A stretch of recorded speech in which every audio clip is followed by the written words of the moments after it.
السلام عليكم ورحمة الله وبركاته. الحمد لله رب العالمين والصلاة والسلام على أشرف الأنبياء والمرسلين نبينا وحبيبنا وسيدنا وسيد المرسلين صلى الله عليه وعلى آله وصحبه أجمعين. وبعد، وعن عائشة رضي الله عنها قالت: قال رسول الله صلى الله عليه وسلم: 10 من الفطرة قص الشارب وإعفاء اللحية والسواك واستنشاق الماء وقص الأظافر وغسل البراجم ونتف الإبط وحلق العانة وانتقاض الماء، يعني الاستنجاء. وقال الراوي: نسيت العاشرة إلا أن تكون المضمضة. رواه مسلم. الحمد لله, প্রশংসা গুণগান একমাত্র রব্বুল আলামিনের জন্য, যার অশেষ খাস মেহেরবানিতে আমরা আমাদের ধারাবাহিক দার্সের পঞ্চম দিনে, ঠিক না, পঞ্চম দিনে আমরা বসার সুযোগ লাভ করেছি। আল্লাহ রব্বুল আলামিন আমাদেরকে এই বরকতময় একটি মাজলিসে বসে দিনে আলোচনা করার এবং শোনার যে সুযোগ করে দিয়েছেন, এর কৃতিত্ব, এর ইনআম সব একমাত্র আল্লাহ রাব্বুল আলামিনের জন্যই। আমরা সর্বদা শুকর আদা করব, এখনো পড়ি আলহামদুলিল্লাহ। সালাত ও সালাম বর্ষিত হোক নবী মুহাম্মদ রাসূলুল্লাহ সাল্লাল্লাহু আলাইহি ওয়াসাল্লামের শানে। সম্মানিত দিন প্রিয় ভাইগণ, আমি আজকে আপনাদের সামনে আমাদের জন্য খুবই গুরুত্বপূর্ণ একটি বিষয়, আমাদের স্বভাবগত বিষয় কি হবে, বলা যেতে পারে যে উম্মতে মুহাম্মাদীদের জার্সি কি হবে, তাদেরকে দেখলেই যাতে মানুষ বুঝতে পারে অন্যান্য উম্মতেরা যে না, এরা উম্মতে মুহাম্মাদী, এরা নবীর অনুসারী। বাহ্যিক আমাদের একটা কিছু কি, আমাদের একটা ছাপ বা আমাদের একটা লেবাস থাকতে হবে। যেমন প্রত্যেকটা ডিফেন্সের লোকের প্রত্যেক গ্রুপ, আপনার বিডিআর বলেন, আর্মি বলেন, বিমান বাহিনী, নৌবাহিনী থেকে শুরু করে এমনকি দারোয়ান বলেন বা এক এক ব্যাংকে, প্রত্যেকের আলাদা আলাদা একটা কি জার্সি বা একটা পোশাক থাকে। সেই পোশাকটা পরলে সে তখন সমাজের মানুষের কাছে কি 10টা সিভিলিয়ানদের থেকে আলাদা হয়, ঠিক না, মানুষ তাকে অন্যরকম মূল্যায়ন করে। ব্যাপারটা এরকমই যে না, আশারুম মিনাল ফিতরাহ, এগুলো স্বভাবগত বিষয়। আল্লাহ রাসূল সাল্লাল্লাহু আলাইহি ওয়াসাল্লাম বলেন তার উম্মতেরা এই কাজগুলো তারা করবে। এই স্বভাবগত বিষয় কি কি আল্লাহ রাসূল সাল্লাল্লাহু আলাইহি ওয়াসাল্লাম এখানে তার হাদিসে বলে যান। আয়েশা রাদিয়াল্লাহু তাআলা আনহার হাদিস। এই হাদিসে আল্লাহ রাসূল 10টি বিষয়ের কথা বলেছেন। আরেক হাদিস আছে যেটা আবু হুরায়রা রাদিয়াল্লাহু তাআলা হতে বর্ণিত, সেখানে আল্লাহ রাসূল সাল্লাল্লাহু আলাইহি ওয়াসাল্লাম বলতেছেন, আল ফিতরাতু খামস আও খামসুম মিনাল ফিতরা, স্বভাবগত বিষয় 5টি। সেখানে উনি বলতেছেন আল খিতান ওয়াল ইস্তিহদাদ ওয়া তাকলিমুল আযাফির ওয়া নাতফুল ইবতি ওয়া কাসসুশ শারিবি। এক হাদিসে 5টা বললেন, আরেক হাদিসে 10টা বললেন। বৈপরীত্য নেই যে এক হাদিসে একটা বললে অন্য হাদিসে অন্যটা বলছেন, তা না। এক হাদিসে উনি সীমিত আকারে বলছেন, আরেক হাদিসে আরেকটু বিশদ বা বিস্তারিত বলেছেন। মোট কথা, এই হাদিসগুলো আমাদের সামনে আসে, আমরা অনেক সময় পড়ি, আলোচনা শুনি, কিন্তু পরবর্তীতে আবার ভুলে যাই। এই হাদিস নিয়ে একটু আলোচনা করব আমরা। আল্লাহ রাসূল সাল্লাল্লাহু আলাইহি ওয়াসাল্লাম আমাদেরকে যে হাদিসগুলো শোনাইলেন, এর উদ্দেশ্যটা কি? উদ্দেশ্য হচ্ছে আমরা এটা পালন করব, আমাদের মাঝে এই স্বভাবটা থাকবে। ফিতরা কি? ফিতরা হচ্ছে আমরা যে কয়দিন পরে দেব ওই ফিতরা না, কিন্তু ওটা হচ্ছে যাকাতুল ফিতর, একই বানান। ওটা হলো যাকাতুল ফিতর, ইফতার থেকে, রোজা খুলে ইফতার করি যেটা, আর এটা হচ্ছে ফিতরা। ফিতরা মানে স্বভাবগত বিষয়। আল্লাহ রাসূল সাল্লাল্লাহু আলাইহি ওয়াসাল্লাম বলেন, কুল্লু মাউলুদুন ইউলাদু আলাল ফিতরাহ, দুনিয়াতে যত মানুষই জন্ম নেয় তাদের একটা স্বভাবগত বিষয় আছে কি, তারা আল্লাহকে চিনবে, আল্লাহ উপরে আছে, ধর্ম আছে, রাসূলকে চিনবে। এটাই একটা স্বভাব, মানে এটাই তাদের কি স্বভাবগত বিষয়। ফাআবাওয়াহু ইউহাউবিদানিহি আও ইউনাসসিরানিহি আও ইউমাজ্জিসানিহি, কিন্তু অসুবিধা হয় তাদের পিতামাতারা তাদেরকে তাদের স্বভাবগত বিষয় থেকে কি দূরে সরিয়ে দেয়। কাউকে ইহুদি বানায়, কাউকে নাসারা বানায়, কাউকে অগ্নিপূজক বানায়, মানে বাপদাদারা কি তাদের ধর্মকে ড্রাইভার করে দেয়। তো এই স্বভাবগত বিষয়গুলো হচ্ছে যে একজন মুসলমানের এই কাজগুলো তারা সবসময় করবে, কখনো তারা ছাড়বে না, এবং এটা না করলে তাদের মাঝে কি একটা স্বস্তি ইত্যাদি এরকম কিছু থাকবে না। এই কাজগুলো তাদের জন্য করা মুস্তাহাব। তো এই স্বভাবগত বিষয়ের মাঝে কি কি আমরা একটা একটা করে নাম নিতে পারি। আল্লাহ রাসূল সাল্লাল্লাহু আলাইহি ওয়াসাল্লাম তার দুটো হাদিসের মাঝে এক হাদিসে বলতেছেন, আন আবি হুরায়রা, আবার এই হাদিসটি আনাস রাদিয়াল্লাহু তাআলা আনহু থেকে আসছে যে না, আবু হুরায়রা রাদিয়াল্লাহু তাআলা বর্ণিত, তিনি বলেন যে আল ফিতরাতু খামস, পাঁচটা ফিতরাতি বিষয়। এগুলো কি? আল খিতান, খাতনা করা। আল ইস্তিহদাদ, ইস্তিহদাদ মানে হাদিদ, লোহা ব্যবহার করা, মানে আগেকার যুগে লোহা দিয়ে খুর বানাইতো, আধুনিক ভার্সন কি ব্লেড, খুর ব্যবহার করা মানে শেভ করা। ও তাকলিমুল আযাফিরি, আপনার নখ ছোট করা। ও নাতফুল ইবিত, বগলের নিচের লোমগুলো উপড়িয়ে ফেলা। ও কাসসু শারিবি, মুখ ছোট করা। আর এক হাদিস আল্লাহ রাসূল সাল্লাল্লাহু আলাইহি ওয়াসাল্লাম 10টির কথা বলতেছেন। ওই হাদিসে কি আসছে শুনি, আশারুম মিনাল ফিতরা, আল্লাহ রাসূল বলেন স্বভাবগত বিষয় 10টি। একটি কি? কাসসু শারিবি, মুখ ছোট করা।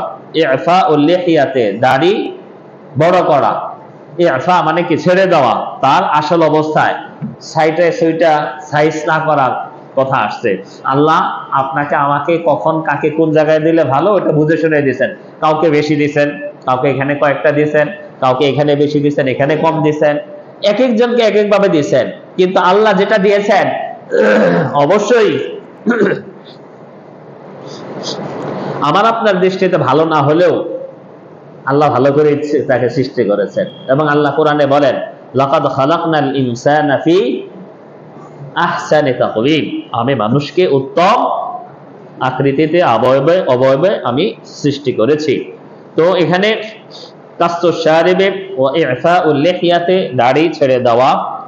ও সিওয়াক, মিসওয়াক করা। ওয়াল ইস্তিনশাক, নাক ঝাড়া। ইস্তিনশাক ইলমা মানে নাকে পানি দেওয়া ওযু অবস্থায়। ও কাসসিল আযফারি, নখ কাটা। ও গাসলিল বারাজিমি, আঙ্গুলের চিপাগুলো আছে না, এগুলো ওযু অবস্থায় কি ধোয়া।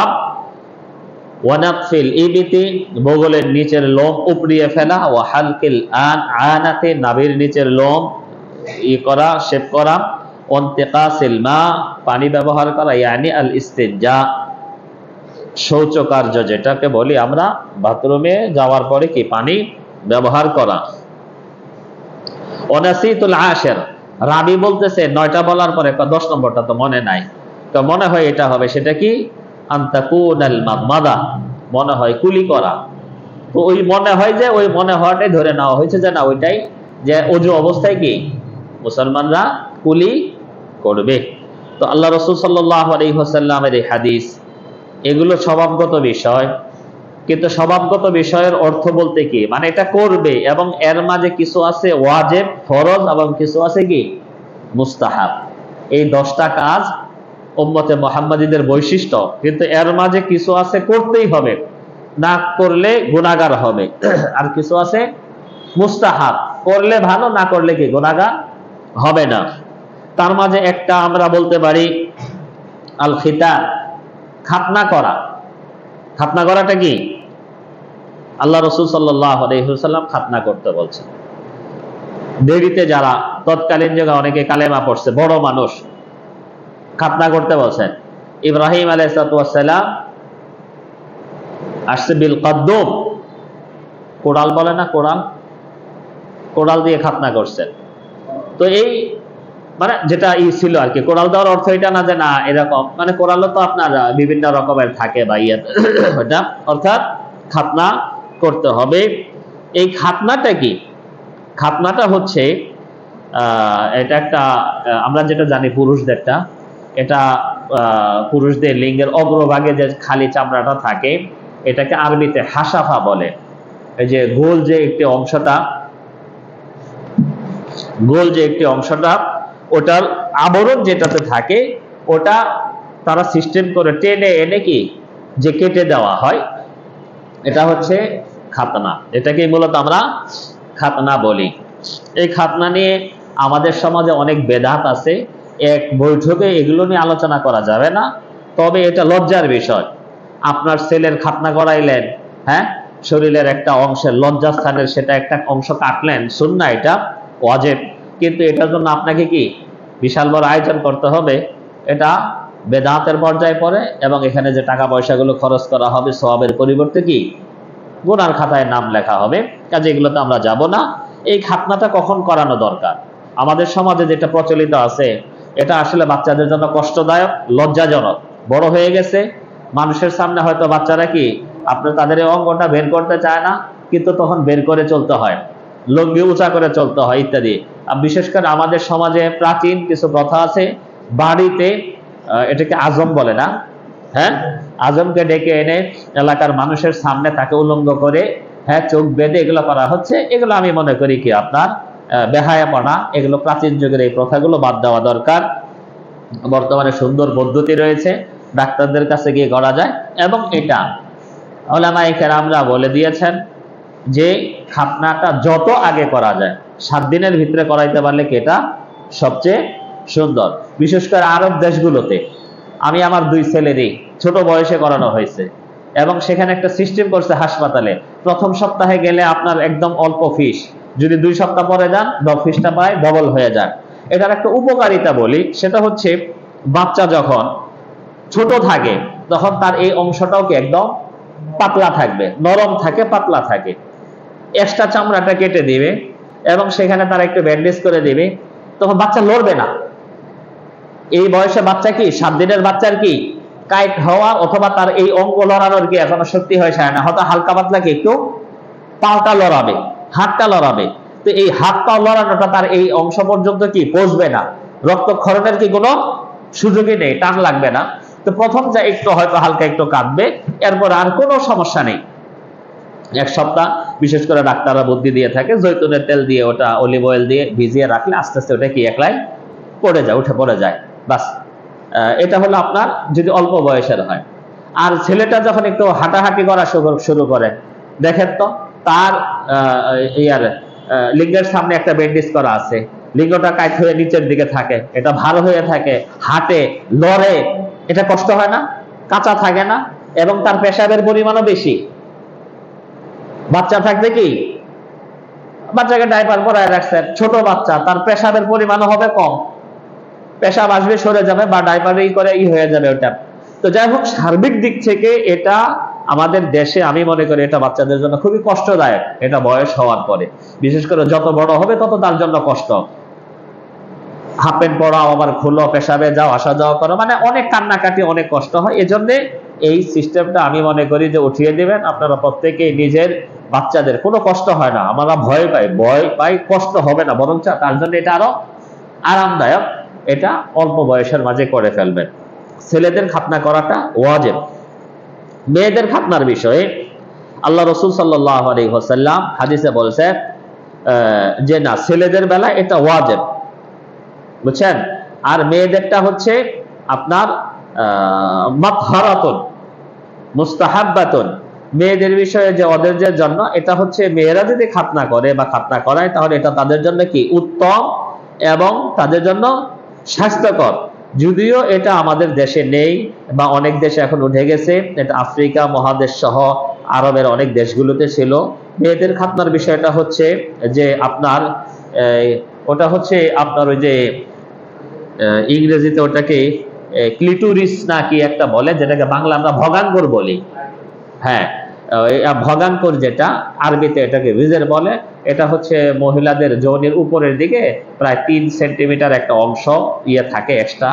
তো এটাতে এটা মাথাটা কেটে দিলে হয় কি, এটা যখন কাপড়ে ঘর্ষণ লাগে তখন এটা অনেকটাই উত্তেজক হয়, অথবা আমাদের দেশে অনেক সময় মহিলাদের সাদা স্রাব বলে একটা রোগ আছে, এগুলোও একটা রোগের কারণ। এই জন্য আল্লাহ রাসূল সাল্লাল্লাহু আলাইহি ওয়াসাল্লাম, যদিও আমাদের দেশে অথবা অনেকেই এটাকে উপহাস মনে করে না, এটা আগেকার যুগে ছিল এবং অলরেডি এখনো আছে, যদি কেউ করে এটা না জায়েজ না, এটা তাদের জন্য উত্তম, স্বাস্থ্যদায়ক। এটা তাদের ওই যৌন চাহিদাকে একটু হ্রাস করে রাখবে এবং তাদের যে সাদা স্রাবগুলো আসবে না, এই হালকা একটা অংশ। আল্লাহ রাসূলের যুগে এক মহিলা এরকম খাতনা করতো, পরে বললো যে না, তুমি এটা পুরাটাই কেটে ফেলো না, হালকা করে কাটবে।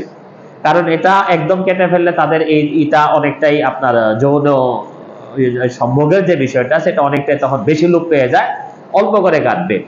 তো এই বিষয়টা আমাদের যদি বর্তমান সমাজে যদি কেউ চালু করে অথবা কোথাও থাকে, এটা বলার উদ্দেশ্য হচ্ছে আমি একদিন এক মাসালা, এটা কোথায় বলার কারণে মানে মানুষ অনলাইনে আর কি বকাঝকা শুরু করছে একটা মাসালা বলার কারণে, তো না জানার কারণে সে এটা করতেছে।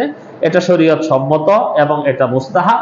এটা যদি কোনো সমাজে থাকে ঘৃণা ভরে দেখা যাবে না। আর যদি কারো কোনো হয়, বিশেষ করে এখানে অনেক সময় ইনফেকশন হয় এবং মানে স্বাস্থ্যগত বেশ অনেকগুলো উপকার আছে, এগুলো যদি কেউ করতে চায় করুক, সমস্যা নেই। খাতনার পরে আসতেছে আমরা আল খেতাব ও কাসু শারিবি, মোজ কাটা। এই মোজ কাটা, কাস এক জায়গায় আসছে, কাস মানে কাটা, কাস মানে কেচি দিয়ে ছোট করা, ছাটা। আরেকটা হচ্ছে ইফা, ইফা ও শাওয়ারিব। ইফা বলা হয় কেচি দিয়ে কাটতে কাটতে একদম কি সাদা অংশ বের করে ফেললেন, মানে কেচি দিয়ে কাটতেছেন, মোষটা কেচি দিয়ে কাটতেছেন। একটা হলো কেচি সহ, চিরুনি সহ, আরেকটা হলো চিরুনি ছাড়া। তো চিরুনি ছাড়া যেটা একদম কেচিতে যতটুকু ধরে, বা আমরা বলতে পারি এখন যে মেশিন গুলো আসছে, এই মেশিন গুলো দিয়ে যদি ছোট করেন করতে পারেন, এটা আসছে। কিন্তু মোষ ব্লেড লাগানো যাবে না। আমাদের অনেকেই, আমাদের বাংলাদেশে যারা দাড়ি মুছ সেভ করে তারা তো করেই, যারা দাড়ি রাখে এরাও দেখা যায় কি মুখে ব্লেড লাগায়, মানে মোষটাকে কি ব্লেড দিয়ে সেভ করে। এটা বেদাত, এটা বেদাতীদের কাজ, বেদাতীদের শিয়ার। বিশেষ করে আমাদের বাংলাদেশে তাবলিগ জামাতের লোক আছে না, দেখবেন তারা এই কাজটা করে, মোষ ব্লেড দাগা। ইমাম মালিক রাহিমাহুল্লাহ, মালিক ইবনে আনাস উনি বলতেছেন হালকু শারিবি বিদআতুন যাহারাত ফিন নাস, এই মোষ শেভ করা এটা একটা বেদাত যেটা মুসলমানদের মাঝে কি শুরু হয়ে গেছে। কাজেই আমি যে বিষয়গুলো আপনাকে বা আপনাদেরকে বলবো তা হচ্ছে, দেখেন আল্লাহ রাসূল সাল্লাল্লাহু আলাইহি ওয়াসাল্লাম তার উম্মতদেরকে যেখানে যেই কাজটা তাদের জন্য সুন্নাহ সম্মত এবং উপকার এবং তাদের জন্য স্বাস্থ্যের জন্য ভালো, ওই শব্দটা এখানে ব্যবহার করছেন। কাজেই আমরা এটাকে ইবাদত মনে করি, এটা এক প্রকার ইবাদত, ইবাদত মনে করে আল্লাহ রাসূল আমাদেরকে যেখানে যেই কাজ করতে বলছেন আমরা সেটাই করব। এখন মোট যদি আপনি কেচি দিয়ে ছোট করেন করতে পারেন, কাজ কেচি দিয়ে ছোট করে রাখা, চিরুনি লাগিয়ে যদি ছোট করেন করতে পারেন। আরেকটা আছে ইহফা, একদম কেচি দিয়ে চিরুনি ছাড়াই যেটা আপনি একদম ছোট করে ফেললেন, এটাও পারেন, লাগিয়ে দিলেন। কেচি দিয়েও কিন্তু অনেক কাটা যাবে, একদম মানে চামড়া দেখা যাবে, কিন্তু ব্লেড লাগানো যাবে না, ব্লেড লাগাবেন না, এটা বেদাত। কাসসু শারিবি ওয়া ইফাউল লিহিয়াতি। তৃতীয় জিনিস হচ্ছে যে দাড়ি ছেড়ে দেওয়া। আল্লাহ রাসূল সাল্লাল্লাহু আলাইহি ওয়াসাল্লাম প্রায় 4-5টা শব্দ বলছেন, উফুল লুহা, আরখুল লুহা, ওয়াফিরুল লুহা। তো এই ওয়াফিরু, আরখু, উফু, উফু, এই শব্দগুলো আল্লাহ রাসূল সাল্লাল্লাহু আলাইহি ওয়াসাল্লাম যেগুলো বলেছেন, প্রায় শব্দগুলোর অর্থ হচ্ছে কি দাড়িকে বৃদ্ধি করা, দাড়িকে ছেড়ে দেওয়া, দাড়ির যত্ন নেওয়া, দাড়ির সৌন্দর্য বৃদ্ধি করা ইত্যাদি। তো এই কাজগুলো করতে গেলে আমাদের দাড়িতে হাত লাগানো যাবে না। আব্দুল্লাহ ইবনে উমর রাদিয়াল্লাহু তাআলা আনহু তিনি হজে গেলে হালাল হওয়ার পরে তিনি এক মুষ্টির পরে, যে আমার দাড়ি দেখতে তো লম্বাই দেখা যায় আপনাদের দূর থেকে, কিন্তু দেখেন এক মুষ্টির পরে কিন্তু বেশি একটা নাই, কিছু আছে এগুলো ধরা যায় না বেশি একটা, হ্যাঁ। তো এক মুষ্টি দাড়ি রাখতে গেলেও কিন্তু বেশ। এখন আপনি যদি থোপা অর্ধেক ঢুকিয়ে যদি এক মুষ্টি বানান যে দাড়ি ছোট রাখবেন, এটা তো আল্লাহ ভালো জানেন। কাজেই এক মুষ্টির পরে যদি কেউ এক্সট্রা কিছু, সেটা আব্দুল্লাহ ইবনে উমর রাদিয়াল্লাহু আনহুর ব্যক্তিগত আমল ছিল, কিন্তু আল্লাহ রাসূল কখনো কি কাটেননি বা কাটার জন্য কি উদ্বুদ্ধ করেননি। তাহলে আমরা যে বিষয়টা বুঝলাম যে না, আল্লাহ রাসূল সাল্লাল্লাহু আলাইহি ওয়াসাল্লামের তরফ থেকে আমাদেরকে যে 10টি ফিতরাতের কথা বলা হয়েছে, 1 নম্বর ফিতরাত হচ্ছে আপনার খাতনা করা, 2 নম্বর ফিতরাত হচ্ছে মোজ ছোট করা, 3 নম্বর হচ্ছে দাড়ি বৃদ্ধি করা। যে কয়টাই দেখ আল্লাহ, অনেকেই বলে দাড়ি যদি ছেড়ে দেয় তাহলে নাভি পর্যন্ত চলে আসবে, এটা একটা তামাশা, মানে উপহাস করা। আপনি ছেড়ে দেন, দেখা যাক, আপনার দাড়ি পড়ে না, কয়জনের আছে? লাখেও নাই, কুটুতে দুই একজনও খুঁজে পাওয়া যাবে না যেন দাড়ি পর্যন্ত দাঁড়িয়ে গেছে। দুই একটা হতে পারে, মানুষের হরমোনের কারণে, বিভিন্ন ঝামেলার কারণে, এটা অস্বাভাবিক। কিন্তু দাড়ি ছেড়ে দিবেন, আপনার যেটা বয়স শেষ সেটা এমনিতেই করে যাবে, আরেকটা আসবে। এই জন্য দেখবেন যারা ছাটে দাড়ি, ওদের দাড়ি তাড়াতাড়ি লম্বা হয়, এবং দাড়ি কি আপনার খুব শক্ত হয়ে থাকে। আর যারা দাড়ি ছেড়ে দেয় তাদের দাড়িগুলো থাকে কি সব মোলায়, মাথাগুলো কি একদম খুব নরম থাকে। এটা ধরে অজু করে হাত লাগিয়ে তেল লাগিয়ে খুব আরাম পাবেন। কিন্তু যখন কয়েকদিন পর পর মাথা কেটে দেওয়া হয়, তখন এটা কি আরো শক্ত হয়ে যায়, দেখতেও দৃষ্টিকটু লাগে, এবং ওটা তখন নিজের কাছে কি শক্ত লাগে। তো মূলত আল্লাহ রাসূল সাল্লাল্লাহু আলাইহি ওয়াসাল্লাম যেহেতু আমাদেরকে বলছেন, এবং এটা পুরুষদের একটা সৌন্দর্য, মা আয়েশা রাদিয়াল্লাহু তাআলা আনহা বলেন, আল্লাহর কসম, আল্লাহ পুরুষদেরকে দাড়ি দিয়ে কি সৌন্দর্য বৃদ্ধি করে দিয়েছেন। কাজেই আমাদের এই সৌন্দর্য আল্লাহ রাব্বুল আলামিন বৃদ্ধি করে দিয়েছেন। আমরা দাড়িটা সেভ করে কেটে কেটে সেটে সেটে যদি মনে করি যে না, আল্লাহ আমাকে বেসাইজ বানাইছে, আমি সাইজ হইতেছি, তাহলে নাউজুবিল্লাহ, তাহলে আল্লাহর যে সৃষ্টিটা, এটার উপর কি তার হাত নাক গলানো হলো না? মানে আল্লাহর সৃষ্টি তার পছন্দ হয় নাই। আল্লাহ বললো, লাকাদ খালাকনাল ইনসানা ফি আহসানি তাকওয়িম, তাদেরকে আমি সুন্দর আকৃতিতে তৈরি করেছি, যাকে যেভাবে বানালে সুন্দর দেখা যাবে। আপনি আল্লাহর সৃষ্টিটাকে কি করলেন? হ্যাঁ, এটা একটা শয়তানের কাজ। ফালা ইউগাইয়িরুন্না খালকাল্লাহ, আল্লাহ রাব্বুল আলামিন কোরআনে কারীমে বলতেছেন যে শয়তান বলতেছে, আমি বনি আদমকে কি এমন ভাবে ওয়াসওয়াসা দিব তারা আল্লাহর সৃষ্টি পরিবর্তন করে ফেলবে। তার মাঝে ওই যে মহিলারা গ্রুপ লাগ করে, দাঁত কি করে কেটে সেটে সাইজ করে, এগুলা সবই কি মহিলারা, আপনার দাড়ি নাই, মহিলার দাড়ির পরিবর্তে এটা করে, আর আপনার কি দাড়ি সাইজ করে। তো সবই তো আল্লাহর যে সৃষ্টি, সেটাকে আমরা কি করতেছি, এটা করা যাবে না। এরপরে আসতেছে ওয়াল ইস্তিহদাদ, দাড়ির পরে ওয়াল ইস্তিহদাদ বলতে লোহা ব্যবহার করা, তার মানে ব্লেড ব্যবহার করা। আমরা বালেগের কয়েকটি লক্ষণ সম্পর্কে প্রথম রমজানে আলোচনা করেছিলাম, যে রোজা ফরজ হওয়ার জন্য বালেগ হওয়া শর্ত। একজন পুরুষ বা একজন মহিলা যখন বালেগ হয়, তখন তার লজ্জাস্থানের চতুর্পাশে কি লোম গজায়, এটা ফেলে দিতে হয়, এটা শেভ করতে হয়। এবং এর জন্য আল্লাহ রাসূল সাল্লাল্লাহু আলাইহি ওয়াসাল্লাম সর্বোচ্চ 40 দিন মেয়াদ নির্ধারণ করে দিয়েছেন, যে না 40 দিনের বেশি যাতে অতিক্রম না করে। করলে হবে কি, এটাতে আপনার কি জীবাণু হবে, এবং এটা নোংরামি হবে, এতে মানে দুর্গন্ধ হবে, অস্বাস্থ্যকর হবে। এই জন্য আল্লাহ রাসূল তার উম্মতের জন্য যেটা স্বাস্থ্যকর সেটাই উল্লেখ করেছেন। কাজেই আল ইস্তিহদাদ, হ্যাঁ ইস্তিহদাদ, এটা আল্লাহ রাসূল বলেছেন। তৎকালীন যুগে খুরের ব্যবস্থা ছিল, এখন আমাদের খুরের ভার্সন চলে গেছে, ব্লেড আছে। এখন ব্লেডও অনেকটাই চলে গেছে বা আছে, কিন্তু ব্লেডের পরিবর্তে যে বর্তমানে যে ওষুধগুলো পাওয়া যায়, কেউ যদি মনে করে ওষুধ ব্যবহার করবে, এটাও জায়েজ আছে, যদি ত্বকের কোনো অসুবিধা বা ক্ষতি না হয়। এটা অবশ্যই শরীর আল্লাহ আমাকে দিয়েছে, এটা আমি আমার অলসতা দূর করতে গিয়ে যদি আমি এই ওষুধটা ব্যবহার করলাম, দেখা গেল আমার ত্বকটা নষ্ট হয়ে গেল, শরীরের অংশটা চুলকানি হলো, বা আপনার কি পুড়ে গেল, এটা ডাক্তাররা যদি আপনাকে নিরাপদ মনে করে, তাহলে এটা শরীয়তে নাজায়েজ নয়। মোট কথা, যে কোনো মাধ্যমে কি আপনি এটা জায়েজ করে দিবেন। এরপরে আরেকটা বিষয় আছে এখানে, ওয়াগসলুল বারাজিমি, বারজাব, আঙ্গুল। আমরা তো এখন মাশাআল্লাহ অনেক বিলাসী হয়েছে, আমাদের মাঠে ময়দানে কাজ করতে হয় না, অফিসে কাজ করি, কম্পিউটার থাকে, ওয়াশরুমে গেলে আমরা সাবান ব্যবহার করি। তো আগেকার যুগে তো এগুলো ছিল না, তারা মাঠে ময়দানে কাজ করত, কেউ রঙের কাজ করত। এখনো যারা কেউ গ্যারেজে কাজ করে, তাদের হাতে কি মোবিল লেগে থাকে, যারা রঙের কাজ করে অনেক সময় রঙের কাজ করে, যারা আপনার বিভিন্ন জায়গায় ওয়ালের মানে রং, আপনার ফার্নিচার বলেন, এটা অনেক কিছু লেগে থাকে। তো এটা কিন্তু একটা গুরুত্বপূর্ণ বিষয়, তারা এটা গুরুত্ব দেয় না, অনেক সময় উজু করে চলে আসে না। এগুলো কি ভালো করে পরিষ্কার করতে হবে।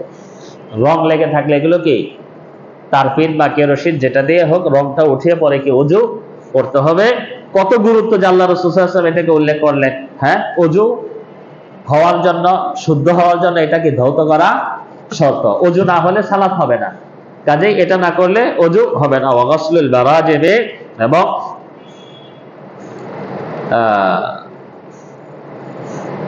ওই আঙ্গুলের এই চিপা, এগুলো আপনার ধোয়া।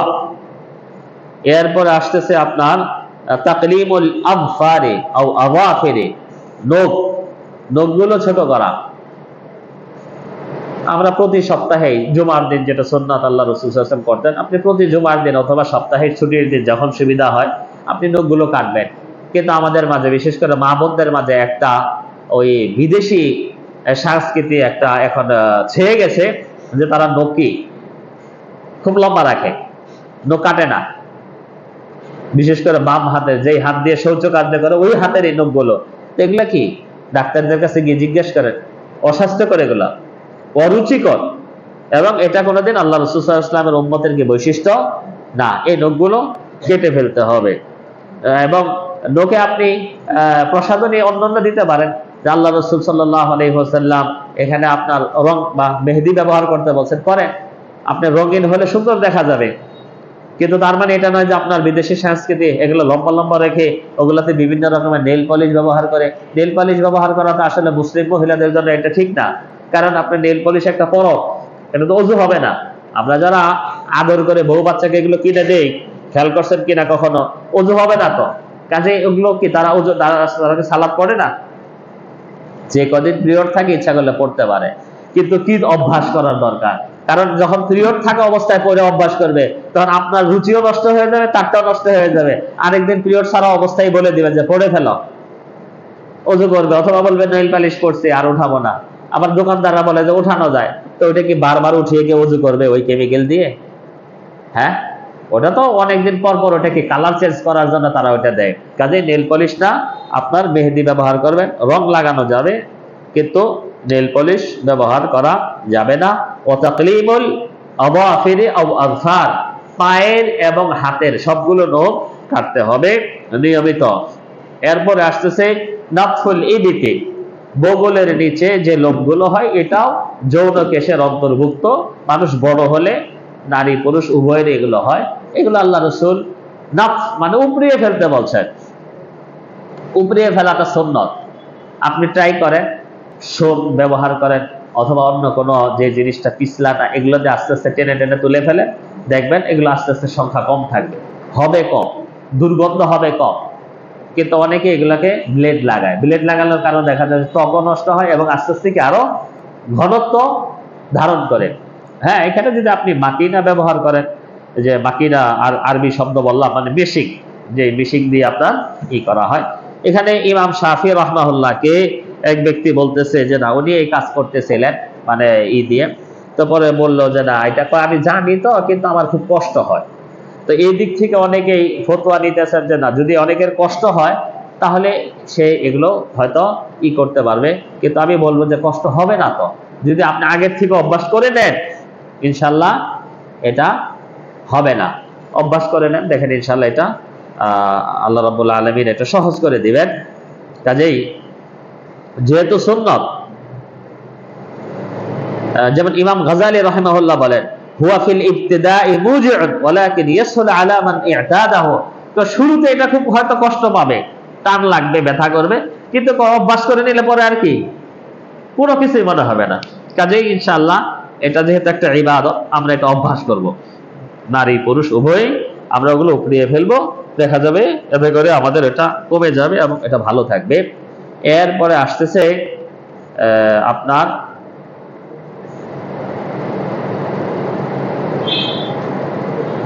সেওয়াক,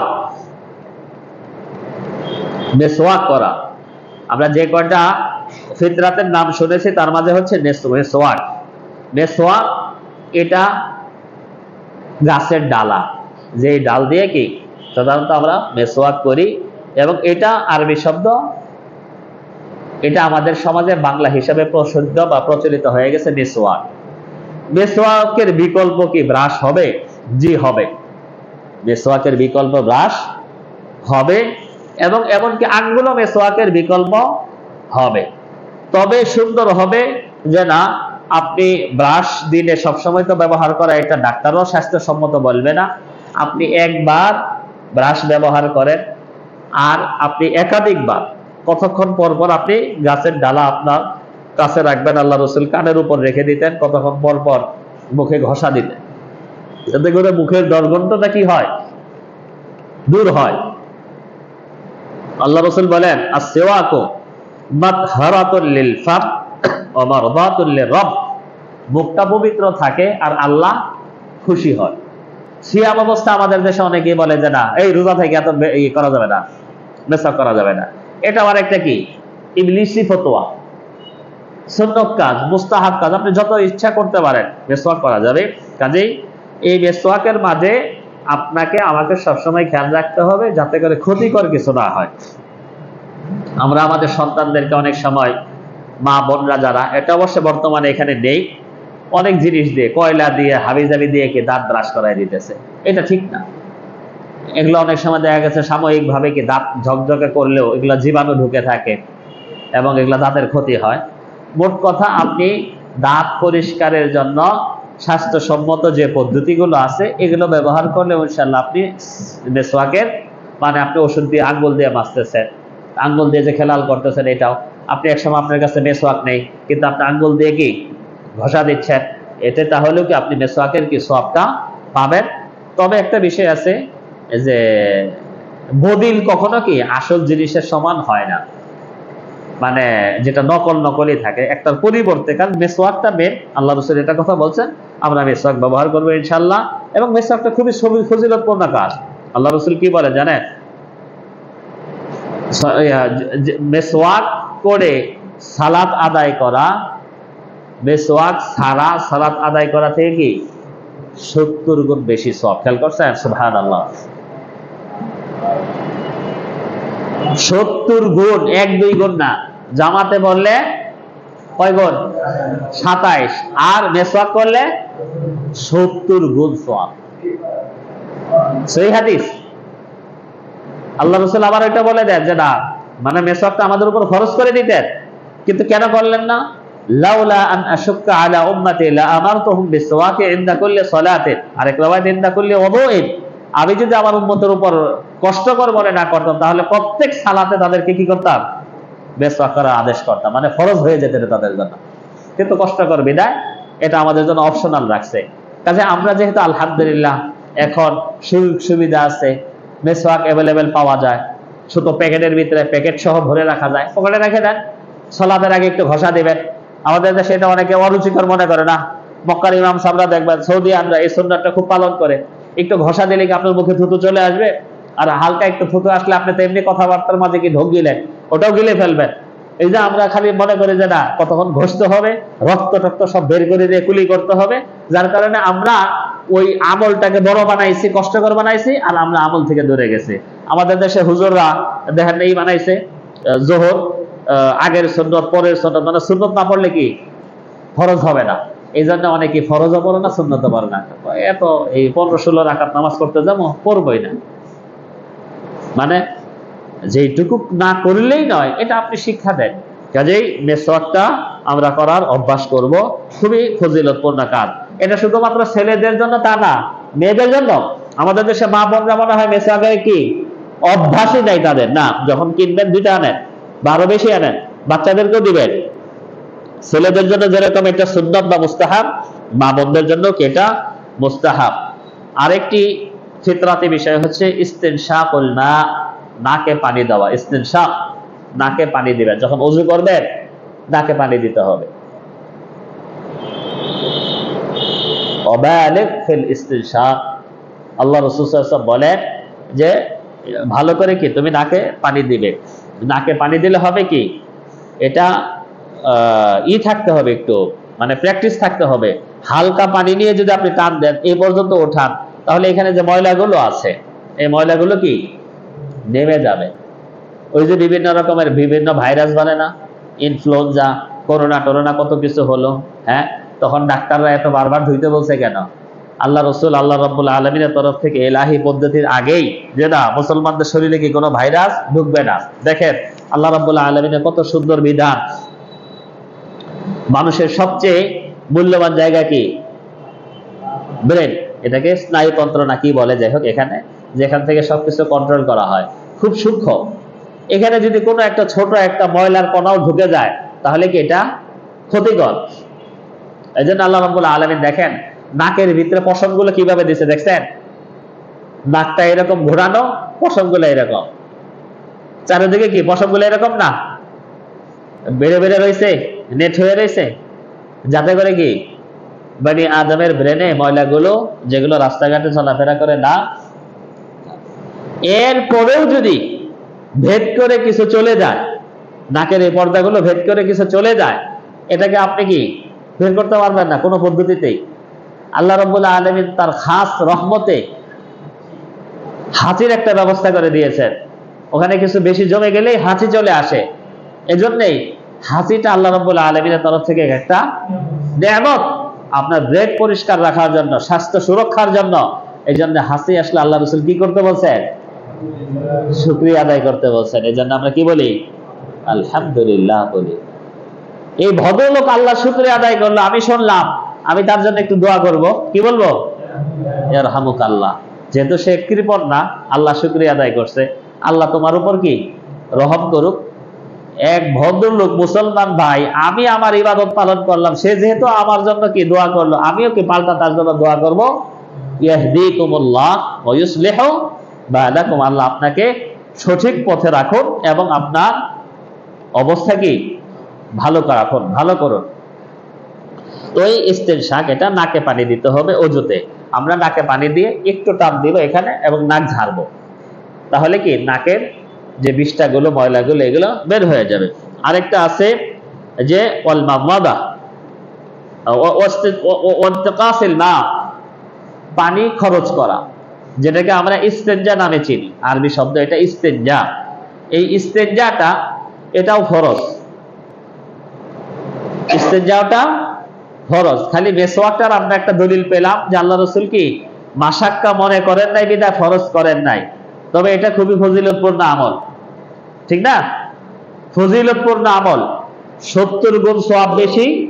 নিয়ত ছিল আদেশ করবেন, কিন্তু কষ্টকর হবে বিধায় কি আদেশ করেন নাই। বাদ বাকি সবগুলো কি করতে হবে, না করলে কি খাতনা করতে হবে, পানি কুলি করতে হবে, নাকে পানি দিতে হবে, মুখ ছোট করতে হবে, দাড়ি বড় করতে হবে, ইত্যাদি পড়তেছিলাম আমরা। ওয়ান্তিকাসিল মা, পানি খরচ করা বা ইস্তেনজা করা। এই ইস্তেনজা আল ইস্তেজমার, যদিও এখানে আল্লাহ রাসূল ইস্তেনজা বলছে, কিন্তু ইস্তেনজা বলা হয় পানি খরচ করাকে, আর ইস্তেজমার বলা হয় টিস্যু, পাথর ব্যবহার করাকে। দুটোটাই শরঈ পদ্ধতি। আল্লাহ রাসূলের যুগে পানির এত প্রচলন ছিল না।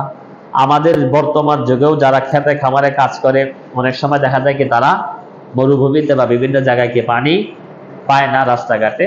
তো সেখানে আমাদের একটা নতুন ভার্সন আসছে, সেটা হচ্ছে কি টিস্যু। তো টিস্যুতেও হবে, অথবা মাটি দিয়ে কি করা যাবে, মাটি। এটা কখন? পানি না পেলে, পানি না পেলে, পানির বিকল্প হিসাবে। কিন্তু পানি পাওয়ার পরে এগুলো ব্যবহার করা কি প্রয়োজন নেই। পানি থাকা সত্ত্বেও এগুলো ব্যবহার করার প্রয়োজন নেই। পানি ব্যবহার করবেন ডান হাতে না বাম হাতে, ইস্তেনজা যেটা এটা। আর যদি আমরা ইস্তেজমার করি, আমরা যদি মাটি ব্যবহার করি, তাহলে মাটির টুকরা ব্যবহার করতে হবে। কয়লা, হাড্ডি এবং গোবর এগুলো ব্যবহার করা যাবে না। কয়লার মাঝে যদিও কি শোষণ ক্ষমতা আছে, গোবরের মাঝে আছে, এগুলো জিনের খাবার করা যাবে না। এবং যেই পাথরে কি আপনার শোষণ ক্ষমতা নেই, ওটা দিয়েও করা যাবে না। টিস্যু অথবা নরমাল যে মাটি, ওটা দিয়ে করা হবে, করা যাবে। এবং করলে সর্বনিম্ন কয়টা? 3টা, সর্বনিম্ন 3টা। যদি টিস্যু দিয়ে করেন তাহলে বুঝতে হবে এটার উপর কিয়াস করে টিস্যু হবে কয়টা? 3টা করা যাবে। আমাদের সমাজে প্রচলিত যে একটি বেদাত আছে, সেটা হচ্ছে আমরা আমাদের মাঝে ওয়াসওয়াসা কাজ করে।